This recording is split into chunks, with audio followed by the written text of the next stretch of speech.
দান কেন জরুরি? দান এই মাদ্রাসার জন্য জরুরি নয়, দান এই মসজিদের জন্য জরুরি নয়, দান আমার আপনার নিজের সকলের জন্য জরুরি। যেমন আপনার ব্যাংক অ্যাকাউন্টে আপনি টাকা জমা রাখতেছেন, এটা হচ্ছে পরকালের ব্যাংক অ্যাকাউন্ট। আপনার বাংলাদেশের ইসলামী ব্যাংক বলেন, নন ইসলামী ব্যাংক বলেন, এরা আপনাকে প্রফিট দিক, মুনাফা দিক, সুদের ভিত্তিতে দিক, সুদ ছাড়া দিক, কত দিবে? 10%, 12%, 14%। আর আল্লাহ সুবহানাহু ওয়া তাআলা বলেছেন, আমার কাছে যদি কেউ 1 টাকা জমা রাখে, এটা আল্লাহর কাছে জমা রাখা, তাহলে আমি ওইটাকে বাড়াতে বাড়াতে বাড়াতে বাড়াতে 700 গুণ, চাইলে তার চেয়েও বেশি বাড়াতে পারি। তাহলে আপনি দিবেন অল্প, কিয়ামতের মাঠে যাই দেখবেন অনেক বেশি হয়ে গেছে। তাহলে এই ডিলে, এই লেনদেনে, এই কেনা বেচায় কোনো লস আছে? এই কেনা বেচায় কোনো লস নাই। এই কেনা বেচায় আরও একটা কারণে লস নাই। কোথায় যান মুরব্বী? উঠা যাবে না কিন্তু বক্তব্য শেষ হওয়ার আগে। জি, কেন আমরা তো আর বেশি লম্বা সময় আলোচনা করব না। উঠে গিয়ে কোথায় যাবেন? জরুরি প্রয়োজন ছাড়া উঠা যাবে না।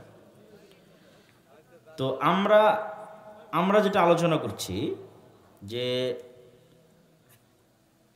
দান আপনি কেন করবেন, সেটার আমরা উত্তর আপনাদের সামনে তুলে ধরছিলাম। তো সর্বশেষ যে পয়েন্টে আমরা ছিলাম সেটা হচ্ছে যে দান আপনার নিজের উপকারে, এটা বোঝানোর জন্য আরও একটা উদাহরণ দিয়ে এই পর্বের আলোচনা শেষ করব। সেটা হচ্ছে এই যে আপনি এই মাদ্রাসায় দিলেন, ধরেন 50,000 টাকা দিলেন, মিফতাহুল উলুম কি জানো, মিফতাহুল কোরআন মাদ্রাসা, বা 10,000 টাকা দিলেন, 5,000 টাকা দিলেন। এখন আপনি বলেন তো এই 5,000 টাকা কি আল্লাহর কাছে ডাইরেক্টলি যাবে? যায় না তো, যাওয়ার তো কোনো রাস্তা নেই। তাহলে এই 5,000 টাকা এখানে আপনার ছেলে মেয়ে পড়বে, আপনার এলাকার ছেলে মেয়ে পড়বে। আর যদি এখানে মাদ্রাসায় কেউ চাকরি করে, তাহলে আপনার গ্রামেরই কেউ চাকরি করবে, ওই বেতন হিসেবে পাবে, তাই না? ধরেন হয়তো মসজিদে একটা এসি বা ফ্যান কিনে দিলেন, ওই ফ্যানের বাতাস কে খাবে বলেন? আল্লাহ খাবে নাকি? মানুষই খাবে। কেন? আল্লাহ তো এগুলোর মুখাপেক্ষী নয়। আল্লাহ সুবহানাহু ওয়া তাআলা এগুলো থেকে অমুখাপেক্ষী। আপনি তো মনে করেন একটা খাবার কিনে দিলেন গরিব মিসকিনকে, তো সেই খাবারটাকে আল্লাহ খাবে?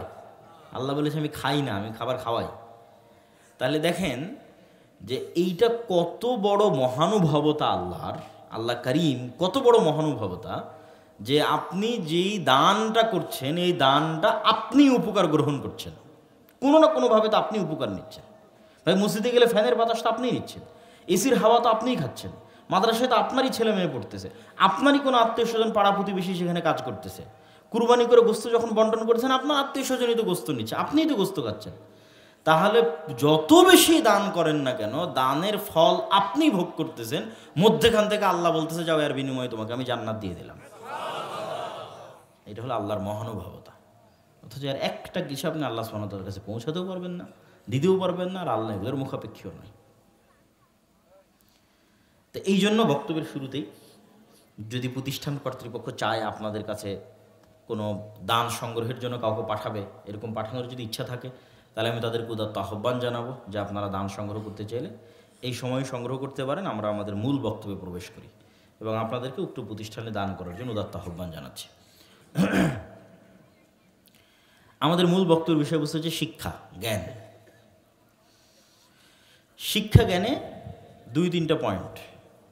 1 নাম্বার পয়েন্ট, আল্লাহ সুবহানাহু ওয়া তাআলা নিজের ক্ষেত্রে বলছেন ওয়ালিল্লাহিল আসমাউল হুসনা ফাদউহু বিহা।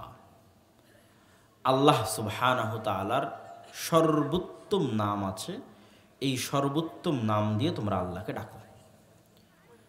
তো এই আয়াতে বলতেছে আল্লাহর নামগুলো সর্বোত্তম। তো যেমন আল্লাহ সুবহানাহু ওয়া তাআলার একটা নাম হচ্ছে আল্লাহ সুবহানাহু ওয়া তাআলা হাই, চিরঞ্জীব, কাইয়ুম, চিরপ্রতিষ্ঠাকারী। ঠিক আল্লাহর একটা নাম হচ্ছে আলিম, মহাজ্ঞানী। এখন আপনার কি মনে হয় যে আল্লাহর কোনো গুণ কি খারাপ হতে পারে? একটু বলেন, আল্লাহর কোনো গুণ কি খারাপ হতে পারে? তো আল্লাহ নিজেকে বলছে যে তিনি সবার চেয়ে বেশি জ্ঞানী। তার মানে জ্ঞানী হওয়া খারাপ না ভালো? জ্ঞানী হওয়া ভালো। একদম সিম্পল লজিক, অতি সহজ লজিক, যে আল্লাহ নিজেকে দাবি করতেছে যে আমি সবার চেয়ে জ্ঞানী, তাহলে জ্ঞানী হওয়া কোশ্চেন কালেও খারাপ হতে পারে না, কেন আল্লাহ নিজে সবার চেয়ে জ্ঞানী। তাহলে জ্ঞানী হওয়া খুবই ভালো একটা গুণ, বড় একটা গুণ। এই গুণটা কার গুণ? আল্লাহর গুণ। এত ভালো গুণ, এত বড় গুণ, এটা আল্লাহর গুণ। তাহলে মূর্খ থাকা কত খারাপ হতে পারে? জ্ঞানী হওয়া যদি আল্লাহর গুণ হয়, তাহলে মূর্খ থাকা আল্লাহর গুণের বিপরীত। বুঝেননি? তাহলে মুসলমানের জন্য মূর্খ থাকার কোনো রাস্তা আছে?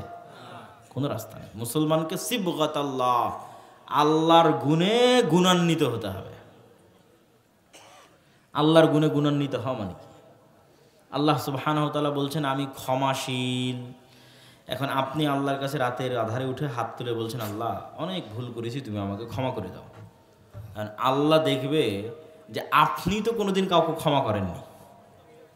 বুঝেননি মনে হয় আমার কথা। আপনার ভাইয়ের সাথে জমিনে মারামারি হয়েছে, ভাইকে ক্ষমা করেছেন? করেননি। বাপের সাথে, মায়ের সাথে, বোনের সাথে কোনো একটা সমস্যা হয়েছে, বাপ মাকে ক্ষমা করেছেন? করেননি। স্ত্রীর সাথে কোনো একটা নিয়ে ঝামেলা হয়েছে, ক্ষমা করেছেন? করেননি। পাড়া প্রতিবেশীর সাথে কোনো একটা নিয়ে ঝামেলা হয়েছে, ক্ষমা করেছেন? করেননি। তাহলে আপনি নিজেই তো জীবনে কোনোদিন কোনো মানুষকে ক্ষমা করলেন না, কোন লজ্জায় আল্লাহকে বলছেন আল্লাহ যেন আপনাকে ক্ষমা করে? এটা হলো আল্লাহর গুণে গুণান্বিত হওয়া।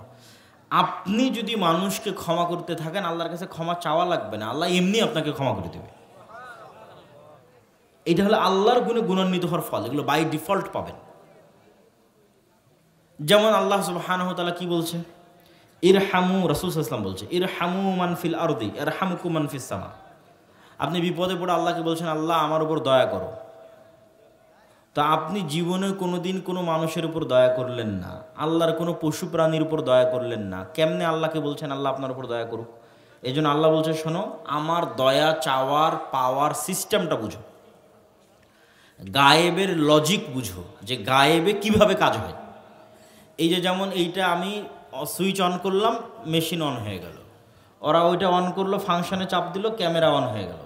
তো গায়েবের লজিকে কিভাবে কাজ হয়, গায়েবের লজিক বুঝো।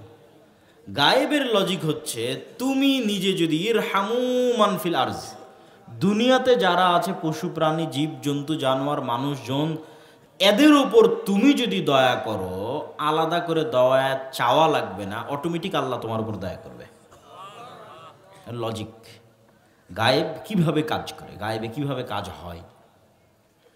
ঠিক তেমনই রাসূল সাল্লাল্লাহু আলাইহি সাল্লাম বলছেন আপনি কোনো একটা অপরাধ করেছেন, অপরাধ করে বলছেন আল্লাহ তুমি আমার সম্মানটা রক্ষা করো, আমার এই অপরাধের কথা যেন মানুষ না জানে।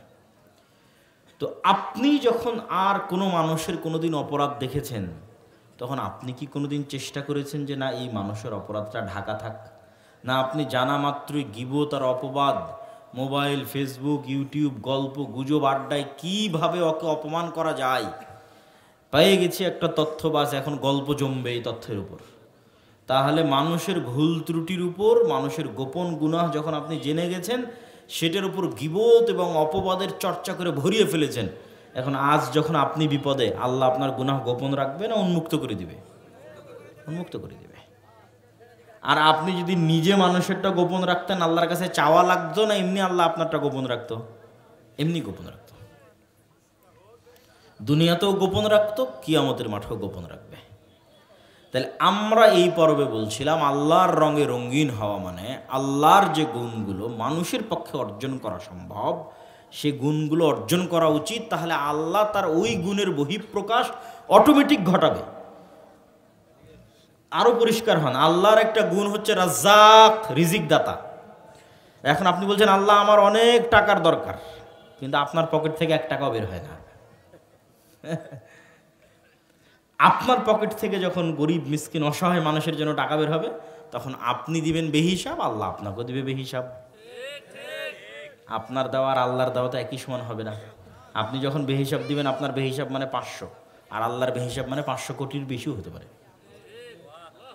কিন্তু এটার সম্পর্ক হৃদয়ের সাথে, যে আপনার কাল্ব কৃপণ না আপনার কাল্ব কৃপণ নয়, উদার। যখন আপনি কৃপণ নন, আপনি মানুষের রিজিকের ব্যবস্থা করবেন, আল্লাহ আপনার রিজিকের ব্যবস্থা করবে। এভাবে বাই ডিফল্ট গায়েবে নিয়ম নির্ধারণ করা আছে, গায়েব এভাবেই চলতে থাকে। তাহলে আল্লাহ জ্ঞানী, তো আপনি জ্ঞানী হলে আল্লাহ খুশি হবে না নারাজ হবে? বলেন, খুশি হবে। আর আপনি যদি মূর্খ থাকেন, আল্লাহ পুরো কোরআন বলতে থেকেছে যে তোমরা চিন্তা করো, ভাবো, গবেষণা করো, শিখো, তার মানে আল্লাহ জ্ঞান অর্জন করা, শিখা, চিন্তা করাকে পছন্দ করে। এই জন্য কোরআন শুরুই হয়েছে ইকরা, পড়াই যদি না জানে পড়বে কি? তাহলে তো এই কিতাব পাঠানো বৃথা। তার মানে এই কিতাব পড়তে হলে জ্ঞান লাগবে, তাই না? তার মানে আল্লাহ এই কিতাব পাঠানোর মাধ্যমে আল্লাহ কি বলছে? প্রত্যেক মানুষকে জ্ঞানী হতে হবে।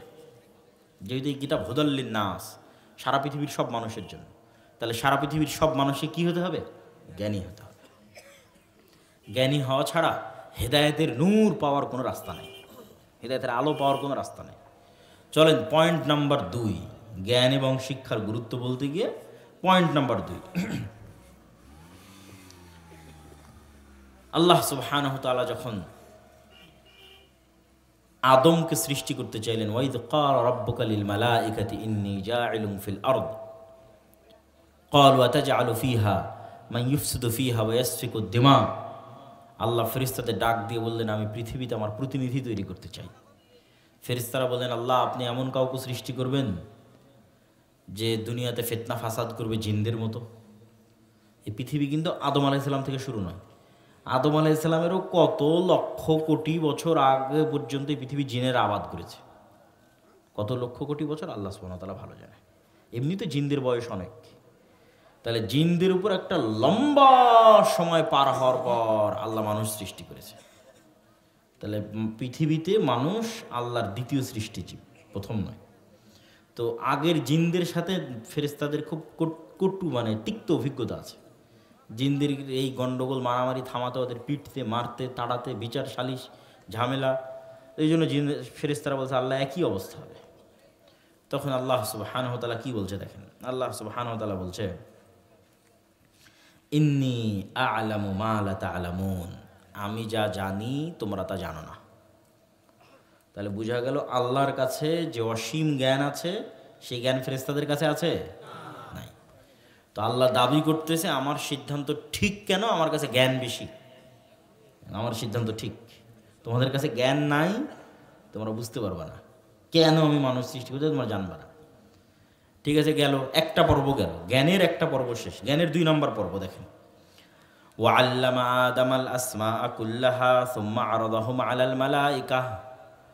এবার আল্লাহ আদম আলাইহিস সালামকে কিয়ামত পর্যন্ত যা হবে পৃথিবীতে তার সবই শিখিয়ে দিলেন। ওই যে ক্যামেরা আবিষ্কার করেছে, এটাও আদম আলাইহিস সালাম জানতেন। মোবাইল আবিষ্কার করেছে, এটাও আদম আলাইহিস সালাম জানতেন। লাইট আবিষ্কার করেছে, এটাও আদম আলাইহিস সালাম জানতেন। পিতার ব্রেনে না থাকলে সন্তানের ব্রেনে আসা অসম্ভব। এগুলো সব আগে থেকে পিতার ব্রেনে ছিল, তারপরে মানুষের ব্রেনে কপি হতে হতে আসতে থেকেছে। যুগের চাহিদা অনুযায়ী ব্রেনের উপর যখন চাপ পড়েছে, প্রয়োজন তৈরি হয়েছে, চাপ পড়লেই দরজা খুলে গেছে, একটা করে দরজা ওপেন হয়েছে, একটা করে দরজা উন্মুক্ত হয়েছে। তখন একটা করে মানুষ আবিষ্কার করেছে। আবিষ্কার মানে কিন্তু নতুন সৃষ্টি নয়। বাদিউস সামাওয়াতি ওয়াল আরজ, আল্লাহ হচ্ছে শূন্য থেকে সৃষ্টি করে, কিছুই ছিল না, শূন্য থেকে সৃষ্টি। এটার নাম বাদিউ, বাদিউস সামাওয়াতি ওয়াল আরজ। আল্লাহ হচ্ছে আসমান জমিনের বাদিউ। কোনো কিছুকে পরিবর্তন করে আল্লাহ আসমান বানায়নি।